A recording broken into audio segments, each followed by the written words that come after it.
बहुत बहुत स्वागत है आप सभी का हमारे चैनल पे। और आज हम लोग जो करने वाले हैं वो है unit number 3 nature of Indian contract act, जो भी इंडियन कॉन्ट्रैक्ट एक्ट का थर्ड यूनिट है, other essential elements of a contract. Previous 2 unit हम लोगों ने कवर किया है साथ में, और दोनों यूनिट जो जो भी लोग देखेंगे उनको ये अच्छे से समझ आएगा।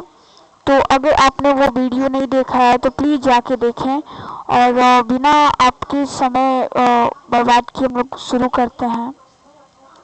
तो इसमें हम क्या देखने वाले हैं, इसमें other essential elements of a contract, जो भी कॉन्ट्रैक्ट के दूसरे इसेंशियल एलिमेंट है उनको हम लोग देखेंगे।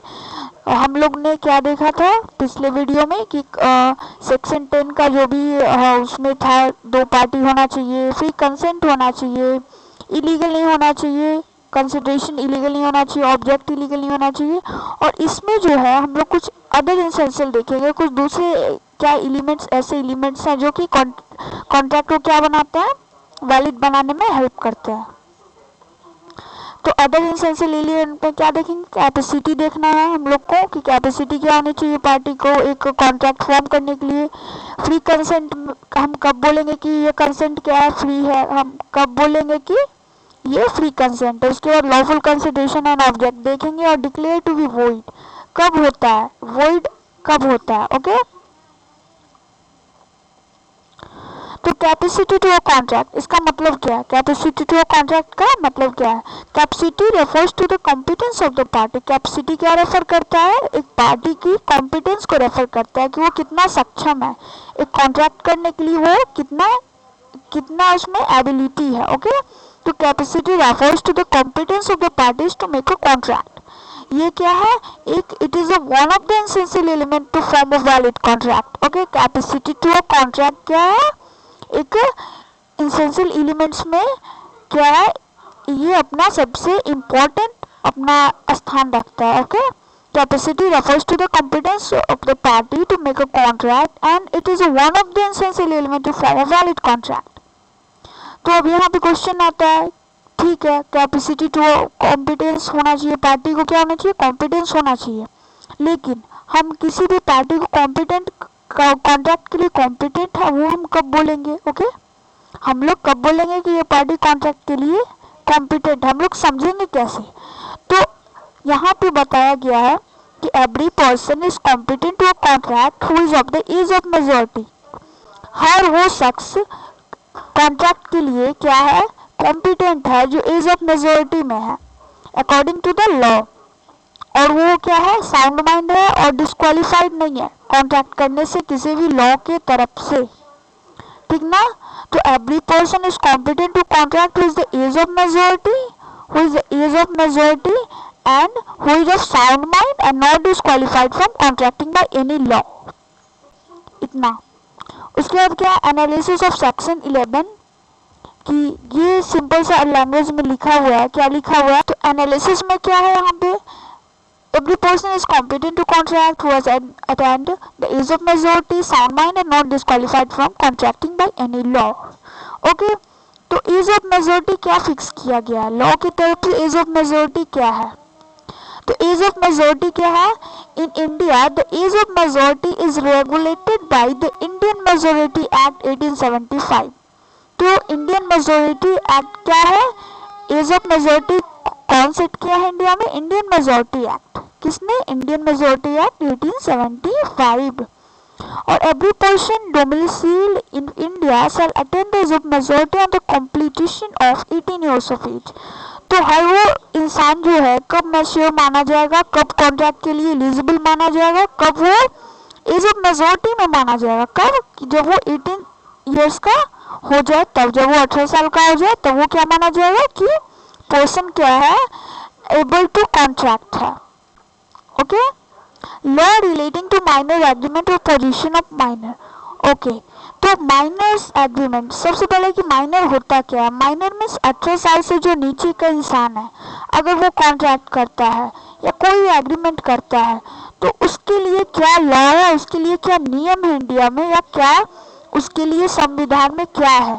ओके, तो उसको हम देखेंगे। और कॉन्ट्रैक्ट मेड विथ और by a minor is void ab initio. कोई भी कॉन्ट्रैक्ट है जो माइनर के साथ बना है, फॉर एग्जाम्पल मेरी एज 18 साल है, ओके, और मैंने क्या किया, एक कॉन्ट्रैक्ट किया एक माइनर के साथ जो कि 18 साल से कम का है, तो वो क्या हो गया, वॉइड एब इनिशियो हो गया। वॉइड एब इनिशियो का मतलब क्या है कि मतलब शुरू से ही वो क्या हो गया, कॉन्ट्रैक्ट वॉइड हो गया, कॉन्ट्रैक्ट रहा ही नहीं, कॉन्ट्रैक्ट क्या हो गया, वॉइड हो गया। तो कोई भी ऐसा कॉन्ट्रैक्ट कि जब आप क्या करते हैं, माइनर के साथ बनाते हैं, ओके, और क्या होता है, बाय या माइनर के थ्रू बनता है, ओके, तो क्या होता है, स्टार्टिंग से वॉइड एब इनिशियो होता है। क्या होता है, वॉइड एब इनिशियो में शुरू से क्या होता है, वॉइड होता है। तो minor is not competent to contract and any agreement with और by a minor is void from very beginning. Okay, तो ऊपर में सीधा सीधा लिखा हुआ है कि कोई भी कॉन्ट्रैक्ट है तो वो किसके थ्रू होगा, किसके थ्रू होगा, कोई भी पर्सन जो 18 साल का है वो ही कर सकता है। तो अगर हम बोलें कि अगर कोई माइनर है, कोई 18 साल से नीचे का है, अगर वो कॉन्टैक्ट करता है तो क्या वैलिड है, तो इसका आंसर क्या है, वैलिड नहीं है। वो शुरू से ही क्या है, वॉइड एब इनिशियो है, वो वेरी बिगनिंग से क्या है, वो वेरी बिगनिंग से वॉइड है, ठीक ना। उसके बाद क्या है, सेकंड में क्या है, no ratification after attaining majority. A minor can not ratify the agreement on attaining majority. Minor क्या है, अपने एग्रीमेंट में क्या कर सकता है, एज ऑफ मेजॉरिटी के बाद कोई भी चेंजेस नहीं कर सकता, कोई रेटिफिकेशन नहीं कर सकता अपने ओरिजिनल एग्रीमेंट में। Is void of an issue, क्योंकि वो शुरू से ही वॉइड था, and a void agreement can never be ratified. Okay, a void agreement can never be ratified because वो क्या है, शुरू से ही void है, शुरू से ही void है। ओके, सिंपल सी बात है कि no ratification after attaining majority। एक माइनर है, can not ratify the agreement on attaining majority as the original agreement is void। Minor can be a beneficiary और can take benefit out of contract. Minor क्या हो सकता है, beneficiary हो सकता है कॉन्ट्रैक्ट के लिए, वो कॉन्ट्रैक्ट से क्या कर सकता है, बेनिफिट ले सकता है। So, though a minor is not a competent to contract, nothing in the contract act prevent the minor from making the party bound to him. Thus, a promissory note duly executing in a favor of minor is not void and can be sued upon by him. तो minor cannot become a partner, partnership form. Okay, तो minor जो है एक partnership form में क्या हो सकता है, पार्टनर नहीं हो सकता। However, he may with the consent of all partner, लेकिन वो सभी पार्टनर के कंसेंट से वो क्या कर सकता है, पार्टनरशिप का जो भी बेनिफिट है, पार्टनरशिप फॉर्म में जो भी बेनिफिट होगा वो क्या कर सकता है, सभी पार्टनर के कंसेंट से, सभी पार्टनर की इच्छा से या सहमति से वो उसका बेनिफिट ले सकता है। यहाँ तक सही है कि minor can be a beneficiary और can take benefit out of a contract, लेकिन याद रखना है कि माइनर कभी भी पार्टनर नहीं बन सकता पार्टनरशिप फॉर्म में। ओके, लेकिन वो सभी की सहमति से उसका बेनिफिशियरी बन सकता है, ठीक ना। अ minor can always plead minority. Minor क्या है, अपने माइनॉरिटी का क्या कर सकता है, अपने माइनॉरिटी को कवच के रूप में इस्तेमाल कर सकता है, हमेशा वो खुद को बचा सकता है माइनॉरिटी को लेके। ओके, तो इसको अच्छे से डिफाइन करेंगे। मुझे पता है समझ नहीं आया। A minor can always plead minority and is not stop to do so even when he has taken any loan और entered any contract by falsely representing that he was a major. अगर कोई minor है, अगर वो क्या कर दिया, झूठ बोल के बताया कि मैं मेजर हूँ, और वो क्या किया, कोई भी एडवांटेज लिया उसका, या कोई भी ऐसा लोन है, तो rules of stoppable can not be applied against a minor. तो रूल्स क्या है, किसके अगेंस्ट नहीं जाएगी, माइनर के अगेंस्ट नहीं जाएगी। क्यों, it means he can be allowed to play his minority in defence. वो क्या बोलेंगे मैं माइनर हूँ, मुझे नहीं पता इसका रूल्स क्या है, ओके, मुझे कुछ नहीं पता था इसके बारे में। तो माइनर क्या कर सकता है, अपने माइनॉरिटी को क्या कर सकता है, बचाव के रूप में यूज कर सकता है। चलिए, तो एक एग्जाम्पल है उसको हम लोग देख लेते हैं।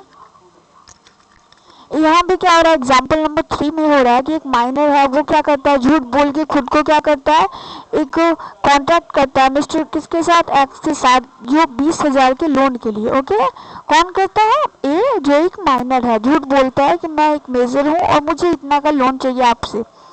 मिस्टर एक्स क्या करते हैं, उनको दे देते हैं, और बाद में क्या करते हैं, उनको बताते हैं कि मुझे रीपेमेंट कीजिए, आप जितने भी पैसे, जितने भी अमाउंट लिए थे मुझे आप लौटाइए। ये क्या कर देता है, ये जो कि एक माइनर है, वो क्या करता है, मना कर देता है। ये क्या करता है, मना कर देता है, कहता है कि मैं तो माइनर हूँ, मैं तो कॉन्ट्रैक्ट के अंदर आ ही नहीं सकता। ओके, तो मैं कहाँ से आपको लौटाऊं? तो held A cannot be held liable for repayment of amount. तो यहाँ पे क्या होता है कि ए नहीं दे सकता है लोन, ओके, लेकिन अगर उसने वो पैसे खर्च किए हैं, he has not spend the same, अगर वो पैसे अगर वो खर्च नहीं किया है तब तो उनको लौटाना पड़ेगा। लेकिन ए जो कि माइनर है, अगर उन्होंने पैसे खर्च क्या किए हैं, पैसे खर्च नहीं किए हैं तो उनको लौटाना पड़ेगा। अगर कर दिए हैं तब तो वो कुछ नहीं कर सकते, मिस्टर एक्स कुछ नहीं कर सकते, ओके। तो minor can always plead minority, वो खुद की माइनॉरिटी को हमेशा क्या कर सकता है, बचाव के रूप में यूज कर सकता है। ओके, यहाँ तक तो हम लोगों ने देखा कि माइनर जो है अपनी माइनॉरिटी को क्या करता है, प्लीड कर सकता है, खुद को बचा सकता है उसको। लेकिन यहाँ पे हम लोग क्या देखेंगे, लाइबिलिटी फॉर नेसेसरीज, जो भी नेसेसरी सप्लाईज होंगे माइनर को, उनके लिए क्या करना पड़ेगा, पे करना पड़ेगा, ओके। तो the case of necessary supply to a minor और any other person whom such minor is legally bound to support is governed by section 68। ये क्या कौन कहता है, section 68 of the Indian contract act कहता है कि लाइबिलिटी फॉर नेसेसरी, ये claim for necessary supply to a minor, A ने क्या क्लेम किया, उन्होंने जो भी नेसेसरी सप्लाई की थी माइनर को, वो उनके लिए क्लेम किया। तो ये क्या है, यहाँ पे इन्फोर्सिबल बाय लॉ है, इन्फोर्सिबल बाय लॉ है। But a minor is not liable for any price, लेकिन माइनर जो है वो लाइबल नहीं है किसी भी प्राइस को पे करने के लिए जो कि वो उन्होंने प्रॉमिस किया, और वैल्यूज से नेसेसरी वैल्यू से जो कि ज़्यादा प्राइस हो उनके लिए वो लाइबल नहीं है, बस उतने तक ही लाइबल है जो कि नेसेसिटीज़ है, जैसे कि क्लॉथ हो गया, शेल्टर हो गया, फूड हो गया। तो there is no personal liability of minor but only his property is liable. Okay friends, तो आगे का जो हम लोग 6 पॉइंट से नेक्स्ट वीडियो में देखेंगे। एंड आई होप कि आपको अच्छे से समझ आ रहा हो, और अगर आपको समझ आ रहा है तो प्लीज़ लाइक करें, सब्सक्राइब करें और कमेंट करें, and keep supporting, keep watching. Thank you.